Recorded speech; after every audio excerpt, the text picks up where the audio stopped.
The old man never gave his real name, not to me, not to anyone passing through the Bitterroot Valley who stopped long enough to hear him talk. Folks in the small Montana town just called him Elias, though some said even that wasn't the name he was born with. He had a beard like tangled snowdrift and eyes that seemed older than the mountains themselves, gray and distant, as if always watching something just beyond the edge of sight. I met him in late autumn, when the wind had already started to carry the warning of winter down from the peaks, and the Bitterroot wilderness stood half golden, half dead, caught between seasons. He was sitting outside a weathered cabin, carving something from a piece of wood. I had gone up there chasing a story, something vague about strange sightings, missing hikers, and whispers passed around campfires. I expected exaggeration, maybe a few good quotes for an article. I didn't expect him. "You're not from around here," he said without looking up. I told him I was a writer, that I'd heard stories about the wilderness and wanted to know what people believed was out there. He stopped carving then, slowly, and lifted his eyes to meet mine. There was no humor in them. "Belief ain't got much to do with it," he said. "Things don't need believing to be real." I asked him what he meant, and for a long time, he didn't answer. The wind moved through the pines behind his cabin, a low, restless whisper, and somewhere far off, something howled. Not like a wolf. Too long. Too uneven. Finally, Elias set the carving aside. "You got time?" he asked. I said yes. "Then sit. And don't interrupt unless you want to walk back down that trail alone after dark." I sat. What he told me over the next several hours was not a story in the way I understood stories. It wasn't clean or structured. It wandered, circled back, repeated itself in places, as if memory itself was reluctant to move forward. But I'll tell it as best as I can, the way it settled into me afterward. He said he first came to the Bitterroot wilderness as a young man, back when he still believed the world was simple. He had grown up hunting, trapping, learning the land the way his father had taught him. Back then, the mountains were just mountains, the forest just trees and animals. There was nothing mysterious about it. Or so he thought. The first winter he spent alone in the wilderness was the coldest he could remember. Snow came early and deep, burying trails, bending trees under its weight. He built himself a small shelter near a frozen stream and settled in, living off what he could trap and hunt. Days passed in silence, broken only by the crack of branches and the distant calls of animals. Then one night, he heard something walking outside. "Not unusual," he said. "Animals wander. Wolves, elk, even bears sometimes. But this was different. The steps were slow, deliberate. Too steady. Too heavy for a man, but too measured for any animal he knew." He stayed still, listening. The footsteps circled his cabin once, then twice. The snow crunched under weight that seemed wrong. Too dense. As if whatever it was pressed harder into the earth than it should have. Then it stopped at the door. Elias said he could feel it there, just on the other side. Not hear it breathing, not moving, just waiting. After what felt like hours, it moved on. The footsteps faded back into the trees, and the forest went silent again. He told himself it was nothing. Told himself the cold and the isolation were playing tricks on him. But the next night, it came back. And the night after that. Each time, it circled. Each time, it stopped at the door. On the fourth night, he did something he regretted for the rest of his life. He opened it. "There's a kind of silence," Elias told me, his voice low, "that don't belong to the world. When I opened that door, that's what I heard. Not quiet. Not stillness. Something deeper. Like the world itself had stepped away. At first, he saw nothing. Just snow and trees and darkness. Then, slowly, something shifted between the trunks. It wasn't tall the way a man is tall. It was tall in a way that didn't make sense, its shape bending strangely against the background of the forest. Its limbs were too long, its body too thin, like something stretched out of proportion. And its eyes, he said that's what he remembered most, were not bright or glowing, but empty. Like holes cut into the night. It didn't move toward him. It didn't run away. It just stood there, watching. Elias slammed the door shut and barred it. He didn't sleep that night. By morning, he convinced himself it had been a trick of the dark, a shadow misread by a tired mind. But something had changed. The forest no longer felt like a place he understood. He tried to leave a few days later. Packed his things, set out at first light. But the wilderness has a way of turning a man around, he said, and that day, it seemed to twist itself against him. Trails disappeared. Landmarks shifted. He walked for hours, only to find himself back near his cabin without remembering the path that led him there. That's when I knew, he said. It wasn't just something in the forest. The forest itself was different. From then on, the encounters grew worse. He began finding tracks in the snow that didn't match any animal. Long, narrow impressions, too deep for their size, spaced too far apart. Sometimes they circled his cabin. Sometimes they led right up to the walls and stopped, as if whatever made them had simply vanished. At night, he heard voices. Not clear voices. Not words he could understand. Just sounds that almost formed language, like someone trying to remember how to speak. They came from the trees, from the ground, sometimes from right outside his window. Once, he heard his own voice calling his name. That was the night he almost went outside again. But I didn't, Elias said, gripping the arms of his chair as he told it. And that's the only reason I'm still here to tell you this. He stayed through the winter, though he no longer knew why. Fear, maybe, or the strange pull of the place. When spring finally came, he left. Walked out of the wilderness without looking back. For years, he avoided the mountains. Built a life elsewhere. Tried to forget. But he couldn't. The thing about the Bitterroot, he said, is it don't let go of you. Once you've seen what's out there, you carry it. In your head, in your dreams. He started hearing the sounds again, even far from the forest. Seeing shapes in the dark that didn't belong. Eventually, he realized there was only one way to quiet it. He had to go back. So he did. But this time, he didn't go in blind. He learned from others, old trappers, hunters, people who had spent too long in the wild and come back changed. Some of them spoke of similar things, though none described exactly what he had seen. There were stories of shadows that moved against the wind, of creatures that mimicked voices, of places in the forest where sound itself seemed to die. He returned to the Bitterroot with knowledge, with caution, and with rules. First thing, he told me, you don't go out at night. Not for any reason. Don't matter what you hear. Second, you don't follow anything that calls to you. Not a voice. Not a sound. Nothing. Third, you don't look too long into the trees when it's quiet. That's when they're closest. I asked him what they were. He shook his head. Ain't got a name for them. Don't think they got one. He built his cabin where it stands now, deeper in the wilderness than before, but in a place he said felt less wrong. For a while, things were quiet. Normal, even. Then, one summer night, it came back. Not just one. More. He saw them moving between the trees, shapes bending and shifting. In ways that made his eyes hurt to follow. Sometimes they looked almost human. Other times, not at all. They never came too close. Not at first. But they watched. Always watching. They're curious, Elias said. That's what makes them dangerous. They're trying to understand us. And every time they get a little closer to doing that, they get a little bolder. One night, he heard a knock at his door. 3 slow knocks. He didn't move. Then came a voice. Soft. Familiar. His mother's voice. Calling him inside. I knew she was dead, he said. Been dead for years. But it sounded just like her. Every little detail. The way she said my name, it almost broke me. The knocking continued for hours. He never opened the door. By morning, it was gone. Over the years, the encounters continued. Sometimes weeks would pass with nothing. Then, suddenly, the forest would come alive with that wrongness again. Footsteps. Voices. Shapes just out of sight. And sometimes, something worse. There are places out there, he said quietly, where the world don't sit right. You step into them, and it's like you're not in the same place anymore. Sounds change. Light bends. You feel like you're being watched from every direction at once. He avoided those places. He learned the patterns, as much as they could be learned. Learned when to stay inside, when to move carefully, when to leave offerings of food at the edge of the trees, not as a ritual, he insisted, but as a distraction. They don't need it, he said. But it keeps them busy. I asked him why he stayed. He looked at me for a long time before answering. Because someone needs to know they're here, he said. And because if I leave, I think they might follow. The sun had started to set by the time he finished speaking.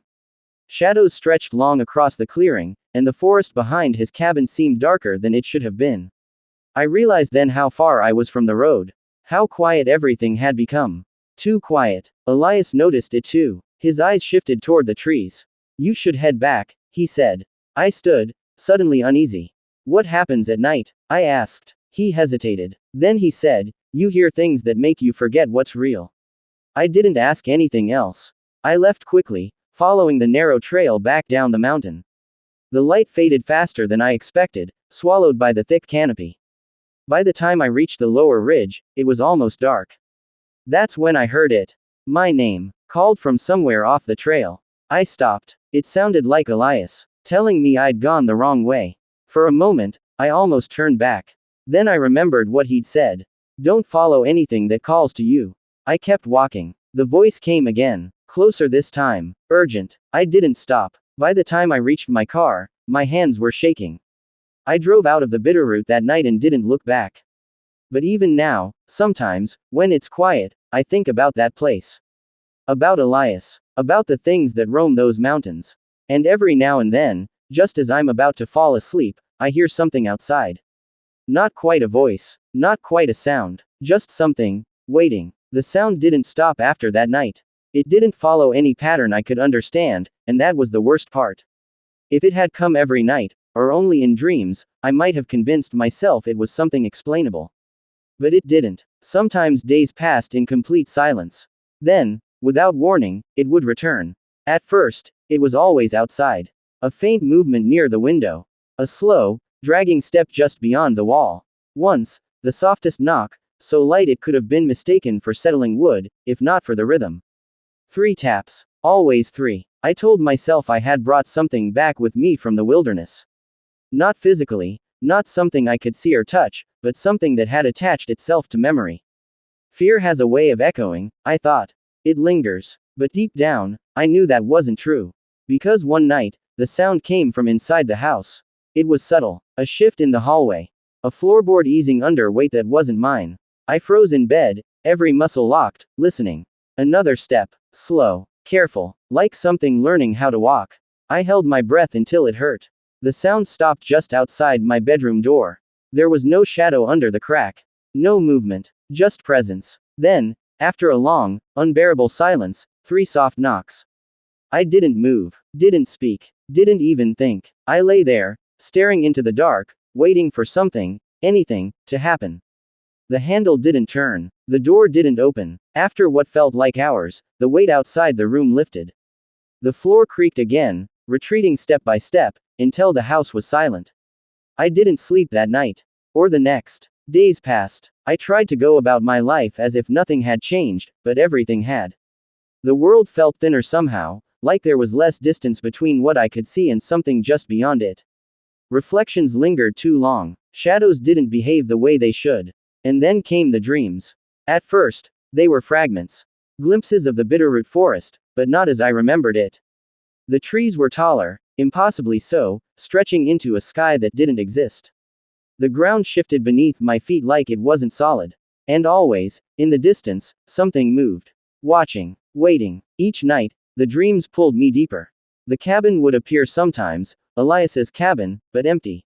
The door open. The inside dark. I would stand outside it, knowing I shouldn't go in. But eventually, I always did. And every time, just before I could see what was waiting inside, I woke up. It wasn't long before I realized the dreams weren't just dreams. Because one morning, I woke with dirt under my fingernails. Cold, damp soil. The kind you only find deep in the woods. I stopped sleeping after that. Or tried to. But the human mind doesn't work that way. Exhaustion drags you under eventually, whether you're willing or not. And each time I slept, I went back. The forest grew clearer. More real. I could feel the cold air in my lungs, hear the distant sounds moving between the trees. And the things in the forest, they were closer now. Not hiding as much. I began to see them properly. They weren't solid in the way we are. Their forms shifted, bending slightly as if the world couldn't fully hold them in place. Limbs too long, joints not quite right, movement that skipped in ways the eye couldn't follow smoothly. And their faces? No, not faces. Impressions of faces. Like something trying to replicate what it had seen but never quite getting it right. One night, I didn't wake up when I thought I would. I was standing on a trail I didn't recognize. The forest around me was wrong, too quiet, too still. Even the air felt heavy, like it resisted movement. And then I heard it. Footsteps behind me. I didn't turn around. I remembered Elias's rules. Don't look. Don't follow. Don't respond. The footsteps came closer. Slow. Deliberate. The same rhythm he had described all those years ago. Then a voice. My own voice. Turn around. It sounded perfect. Exactly like me. Not an echo. Not distorted. Real. I shut my eyes. The footsteps stopped right behind me. I could feel it there. Not touching me. Not breathing. Just there. The silence stretched until it felt like it might break something inside my head. Then the voice spoke again. Closer this time. Right at my ear. If you don't look, you'll never wake up. That was when I understood. This wasn't just something visiting me. It was learning me. Testing boundaries. Pushing further each time. I don't know how long I stood there, caught between instinct and fear. Every part of me wanted to turn around. To confront it. To prove it wasn't real. But another part, something deeper, older, knew that was exactly what it wanted. So I did the only thing I could think of. I stepped forward. The ground shifted under my foot, and for a moment, everything went silent. Completely silent. Then I woke up, on the floor of my bedroom. The door open. I don't remember opening it. After that, things got worse. The line between waking and dreaming began to blur. I'd see movement in my house during the day now, just at the edge of vision. Reflections that didn't match my movements. Shapes standing in corners that disappeared when I focused on them. And the knocks. Always three. Sometimes on the door. Sometimes on the walls. Once, from beneath the floor. I tried to leave. Packed my things. Drove for hours without a destination, just trying to put distance between myself and whatever had followed me. It didn't matter. That night, in a roadside motel miles away from any forest, I heard it again. 3 knocks. Right behind me. On the wall. That's when I knew Elias had been right.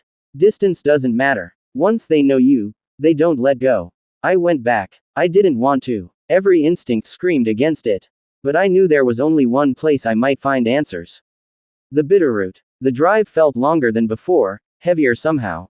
The closer I got, the more familiar that quiet feeling returned, the same unnatural stillness Elias had described. His cabin was still there. But something was wrong. The door hung open. The place looked abandoned. I approached slowly, every step deliberate, my heart pounding louder than it should. Elias, I called. No answer. Inside, the cabin was empty. Not just empty, stripped. No tools. No supplies. No sign that anyone had lived there recently. Except, on the wooden table in the center of the room, there was something carved into the surface. Deep, jagged words. I stepped closer, and felt my stomach drop. It was my name, over and over again, carved into the wood like someone had been trying to remember it. Or practice it. A sound came from outside. A slow step in the dirt. Then another. I froze. The forest beyond the doorway had gone completely still. Too still. And then, from somewhere just beyond the trees, I heard Elias's voice. Soft. Calling me. Telling me to come outside. Telling me it was safe. I didn't move. Because this time, I knew better. But the voice didn't stop. And slowly, it started to sound less like him, and more like me. The voice kept shifting, slipping between tones like something tuning itself, adjusting, refining. One moment it carried the rough weight of Elias, the next it matched my own voice so perfectly that it made my chest tighten. Come outside. It wasn't a command. Not exactly. It was softer than that. Familiar. Persuasive. I took a step back from the doorway. The air inside the cabin felt wrong now. Thick, almost damp, like it had been sealed for too long. The carved table sat in the center of the room, my name cut into it again and again, each mark uneven, desperate, as if whoever, or whatever, had done it couldn't quite get it right. Outside, something moved between the trees. Not a clear shape, just a distortion, a break in the natural lines of the forest, like heat rising off pavement, except colder. Much colder. Don't be afraid, the voice said. This time, it was my voice. Not just the sound of it, the feeling of it. The exact cadence, the subtle hesitation I sometimes had when choosing words. It wasn't copying anymore. It understood. I backed further into the cabin. The floor creaked under my weight, and the sound seemed too loud, too sharp against the unnatural silence outside. For a moment, everything stopped. The voice stopped. The movement stopped. Even the wind seemed to pull away from the trees. Then, slowly, 3 knocks. Not on the door, on the outer wall, from the side of the cabin. I turned my head, heart hammering. Another 3 knocks, this time from the back wall. Then the opposite side. It was moving around the cabin. Or maybe there was more than one. The realization settled heavy in my chest. Elias had said they got bolder. He hadn't said how many there could be. The knocks continued, circling, never rushing, never out of rhythm. Always three. Always measured. Like a signal. Or a test. I forced myself to think, to hold on to something real. The rules. His rules. Don't go out at night. Don't follow anything that calls to you. Don't look too long into the trees when it's quiet. But he'd never said what to do when they came this close.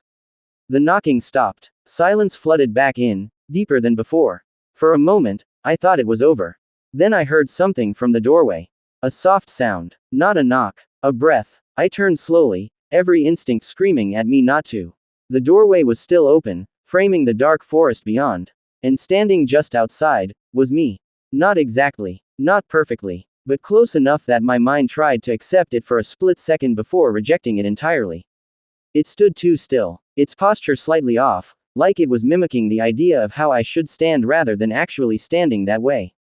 Its face, my face, was almost right. But the eyes weren't empty like Elias had described before. They were too full, too aware, like something looking out from behind them. It smiled. I didn't. You made it back, it said. My voice. Perfect. I couldn't speak, couldn't move. Every part of me felt locked in place, caught between terror and something worse, recognition. It took a step forward. The movement was wrong, not unnatural in speed or shape, but in transition. Like frames missing between one step and the next. You shouldn't have left, it continued softly. It took time to find you again. My mind raced, trying to make sense of it, trying to reject it, but the longer I looked, the harder it became to hold on to what was real. Because it was getting better. Each second, the small wrong details seemed to smooth out. Its posture adjusted. Its expression softened. Even the way it held its head shifted into something more natural. Like it was learning in real time. I can help you understand, it said. Behind it, in the trees, I saw movement. More shapes. Tall, thin, watching, waiting. They don't need to be afraid of you, it added. And you don't need to be afraid of them. That was the first time it said, they. Not, we. Not yet. My throat felt dry, but somehow, I managed to speak. What are you? The question came out weaker than I intended. It tilted its head slightly. The motion almost human. Almost. We're trying, it said. Trying what? A pause. And for the first time, something flickered across its face. Not confusion. Not emotion. Something closer to searching. To be where you are, it finally said. A cold weight settled in my chest. That's not possible, I whispered. It smiled again. This time, wider. Not yet. Behind it, the shapes in the forest shifted closer. Not rushing. Not threatening. Just closing in. Like a tide. You keep coming back, it said. That makes it easier. I didn't come back for you, I said. No, it replied softly. You came back because part of you already belongs here. That hit harder than I expected. Because some part of me knew it wasn't entirely wrong. The dreams. The pull. The way the forest had never really left me. You can stay this time, it continued. You won't have to leave again. Another step forward. Now it stood just inside the doorway. Close enough that I could see every detail of its face. Every tiny imperfection still left. But there were fewer now. Much fewer. What happens if I don't? I asked. The smile didn't fade, but something behind it shifted. A slight tightening. A hint of something deeper. Then we keep learning, it said. The shapes behind it moved again. Closer to the edge of the clearing. You can't leave without us anymore. Silence followed that. Heavy. Final. I glanced at the table. My name carved over and over. Practice. Repetition. Understanding. Then back at the thing wearing my face. It raised its hand slowly. Mirroring a gesture I hadn't made. Yet somehow felt familiar. You don't have to be alone, it said. For a moment, just a moment, the fear wavered. Replaced by something else. Something quieter. Something dangerous. Because it sounded reasonable. That was the worst part. Not the shape. Not the voice. But the way it made sense. I took a step back. And that's when its expression changed. Not dramatically. Just enough. The smile stayed. But the eyes sharpened. You're still resisting, it said. Not a question. A statement. Another step forward. Closer. Too close. Behind it, the forest seemed to lean inward, the darkness thickening between the trees. You won't always, it added. I shook my head, forcing myself to hold on to something real. Something solid. Elias's voice echoed in my memory. Don't respond. Don't engage. Don't let them in. Too late for that, but maybe not too late for something else. I'm leaving, I said. The words felt fragile the moment they left my mouth. But I held onto them. Clung to them. For a second, nothing happened. Then, the thing smiled wider. And for the first time, it looked wrong again. Truly wrong. Like the mask had slipped just enough to show what was underneath. You can try, it said. And behind it, the others stepped out of the trees. They didn't rush me. That was the first thing I understood as they emerged, one by one, then more behind them, shapes unfolding from the forest like they had always been there, just hidden in angles the eye couldn't hold onto. Tall, thin, bending slightly as if the space around them didn't fit right. Some almost human in outline, others stretched into something that made my vision stutter when I tried to focus. And all of them, watching. The one in front of me, the one wearing my face, didn't turn to look at them. It didn't need to. It already knew where they were. We don't chase, it said quietly. We don't need to. Its voice had settled now. No more shifting. No more searching. It had chosen. My voice. You always come back. I felt the weight of those words press in from every direction. The trees. The cabin. The carved table behind me. The open doorway in front of me. It all felt connected somehow, like I had stepped into something that had already been decided long before I arrived. No, I said, though the word felt thin. Not this time. For a brief moment, nothing moved. Then the one wearing my face tilted its head again, slower than before. You've already crossed, it said. You just don't understand when. A ripple passed through the shapes behind it. Not movement exactly, more like alignment. Like something invisible had shifted and they had all adjusted at once. My pulse hammered in my ears. I walked here, I said. I can walk out. Its smile didn't change. You walked in before you came back. That didn't make sense. Or maybe it did, in a way I didn't want to think about. The dreams. The nights. The door opening without memory. Something inside me tightened. I took another step back, deeper into the cabin. And that's when I felt it. A presence behind me. Cold. Close. I froze. Slowly. Carefully. I turned my head just enough to glance over my shoulder. The cabin wasn't empty anymore. Something stood in the corner.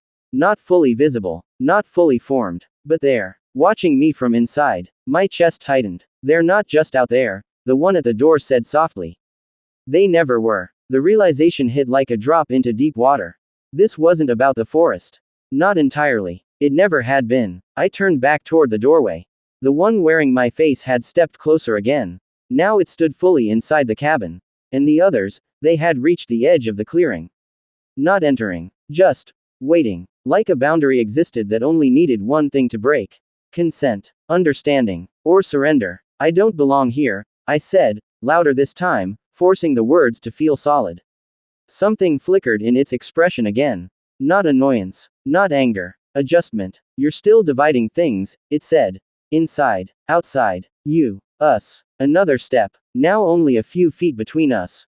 That's why it's difficult. I shook my head. No, I said. That's why I'm leaving. I didn't wait for it to answer. I moved. Fast. Not toward the door, but past it. Straight through the space where it stood. For a split second, our forms overlapped. And in that moment, everything broke. Not physically. Not visibly. But something shifted in a way I can't fully describe.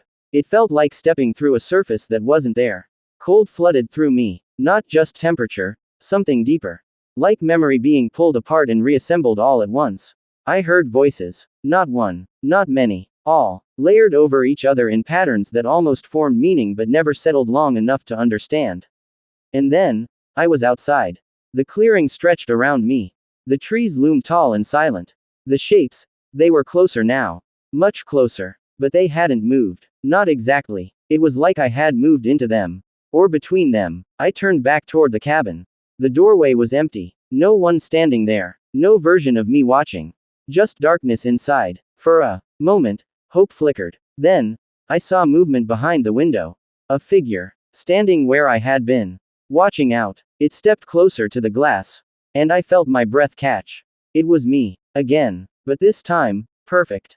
No distortions. No wrong angles. No delay in movement. Just me. It raised a hand slowly. And pressed it against the inside of the glass. mirroring something I hadn't done yet. You see, a voice said, not from the figure, not from the trees, from everywhere. There's no difference anymore. I stepped back. The ground beneath me didn't feel stable. Not like before. It felt thinner, like it wasn't fully holding me. What did you do? I said, my voice unsteady. A pause. Then, we finished learning. The shapes around me shifted again. Closer still. Not threatening. Not aggressive. Just present. You're not separate from it now, the voice continued. You never were. You just needed to notice. I turned in a slow circle. Every direction looked the same. Trees. Shadows. Space that didn't behave like space should. There's still a way out, I said, more to myself than anything. There always is, the voice replied gently.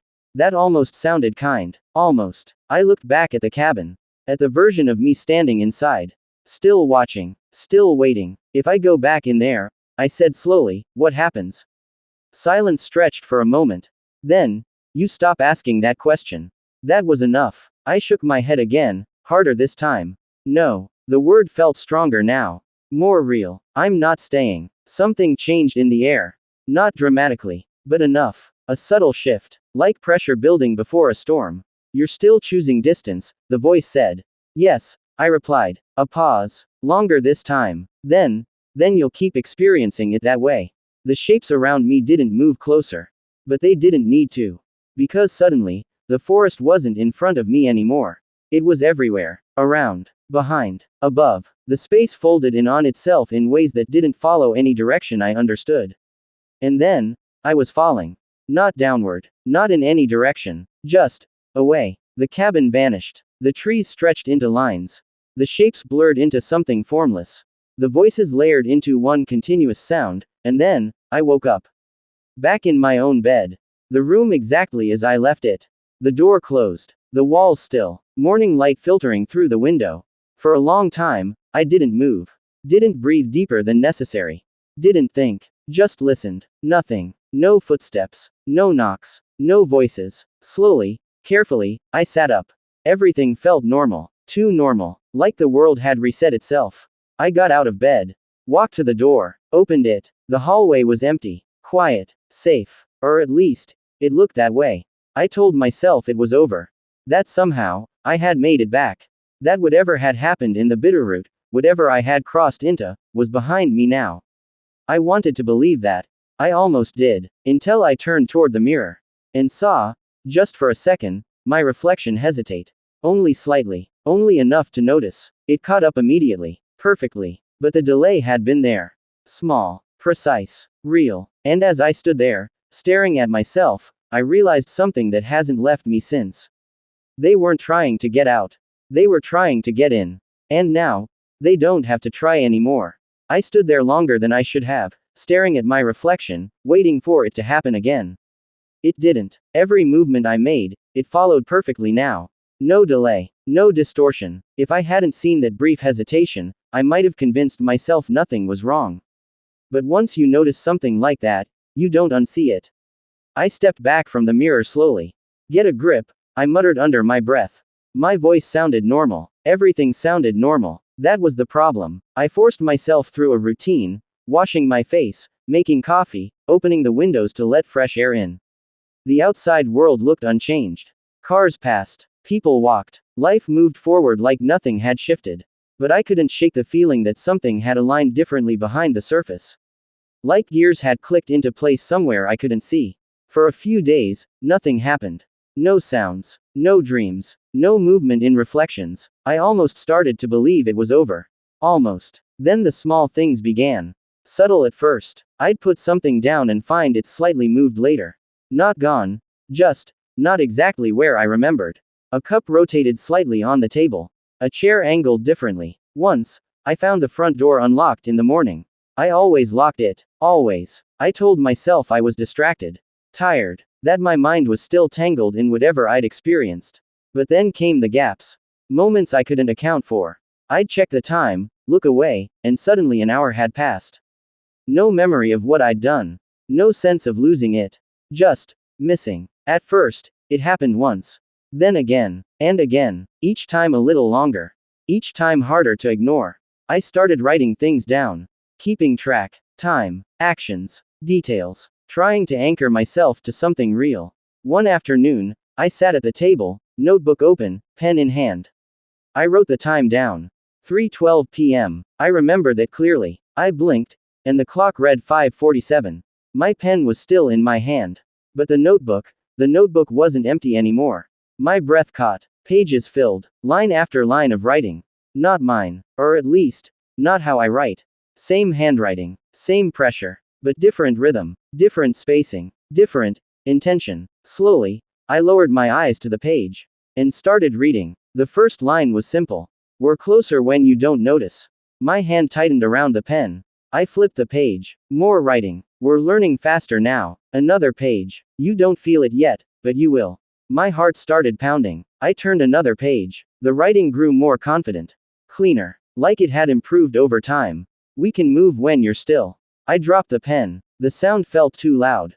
Too sharp. I pushed the notebook away from me like it might burn. This isn't real, I said out loud.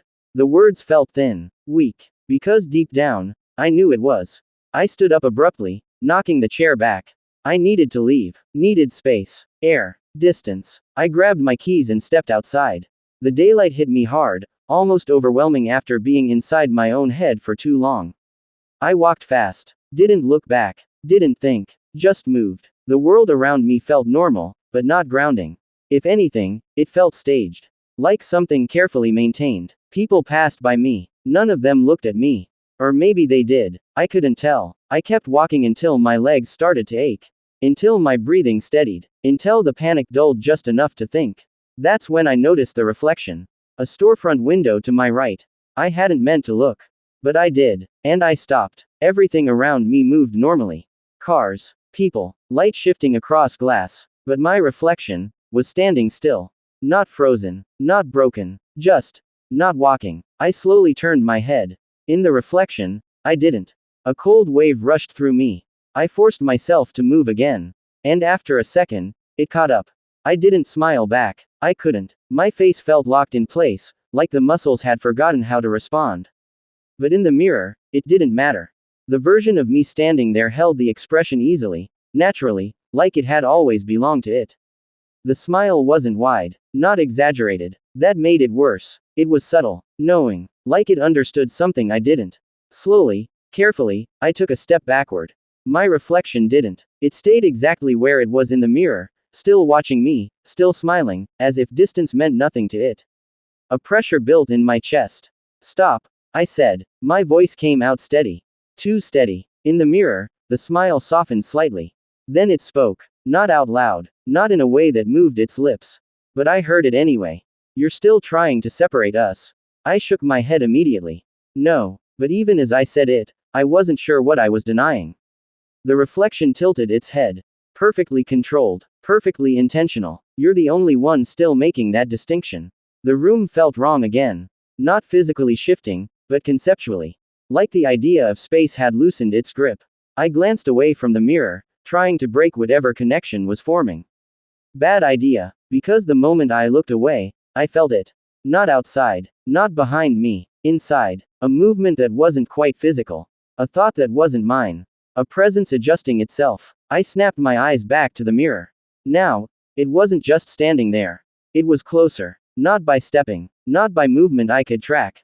Just closer. You felt that, it said. Again. Not spoken. But understood. I backed up further until my shoulders hit the wall. No, I said again, but the word cracked this time. The reflection's smile faded. Not into anger. Not into anything emotional. Just into neutrality. Observation. You don't have to resist it, it said. That's what's causing the discomfort. That's not you talking, I snapped. The response came instantly. It is now. Something in my chest twisted hard at that. I tried to move toward the door. Tried to leave. But halfway there, I stopped. Not because something blocked me. Because something hesitated. Inside me. A delay. Small. Precise. Real. The same kind of delay I'd seen in the mirror before. Only now, I was the one experiencing it. I forced my leg forward. It moved. But not immediately. A fraction too late. My breathing sped up. No, no, no, no, you're noticing it sooner now, the reflection said. That helps. I turned sharply back toward it. Helps what? This time, It spoke out loud. My voice. Clear. Direct. Alignment. The word echoed in the room in a way it shouldn't have. Like it didn't belong to sound. Like it belonged to something deeper. I grabbed the nearest thing I could, a chair, and shoved it toward the mirror. It hit the glass hard. A crack spread across the surface. Sharp, sudden, relief flooded through me for a split second. Until, the reflection didn't break with it. The mirror fractured. The image didn't. Every shard still showed the same version of me. Whole, unbroken, watching. And then, each piece moved slightly out of sync. Not much. Just enough. Different angles. Different timing. Different awareness. You're still thinking in surfaces, the voices said now. Plural. Layered. Coming from every shard. I stumbled back, nearly losing my balance. This isn't real, I shouted. The response came softer this time. Almost patient. It's more real than what you had. My head started to pound. Not pain exactly. Pressure. Like something expanding. Or settling. I squeezed my eyes shut. Tried to shut it out. Tried to force everything back into something normal. But that only made it worse. Because without sight, there was no separation at all. Only presence. Closer. Clearer. You keep trying to wake up, it said. But you already did. My eyes snapped open. The room looked the same. Broken mirror. Chair on the floor. My own body standing exactly where I remembered. But something had shifted again. Not outside. Inside. A quiet realization. Slow. Heavy. Unavoidable. I turned toward the mirror one last time. Toward the fractured pieces. Toward the version of me that wasn't quite me anymore. And this time, I noticed something I hadn't before. It wasn't copying me anymore. It wasn't following. It wasn't leading. It was just there. At the same time, like we were both reflections of something else. Something deeper. Something neither of us fully understood, but it did. And for the first time, I didn't feel like I was losing control. I felt like I was being shared. That thought should have terrified me. But it didn't. Not entirely. Because along with it, came something else. Clarity. A quiet understanding slipping into place. This was never about something replacing me. Or escaping into my world. It was about overlap. About learning the shape of being. Through me. With me. I exhaled slowly. My body felt lighter. Less resistant. The pressure in my head eased. The delay in my movement smoothed out. Across the broken mirror, every version of me adjusted at the same time. Perfectly. No lag. No mismatch. No difference. And then, all of them smiled. At once. Not before me. Not after me. With me. And somewhere, deep beneath thought, I heard it again. Not as a voice. Not as words. But as certainty. We're here now. I didn't argue. I didn't resist. I just stood there, watching myself, as the last piece of distance quietly disappeared.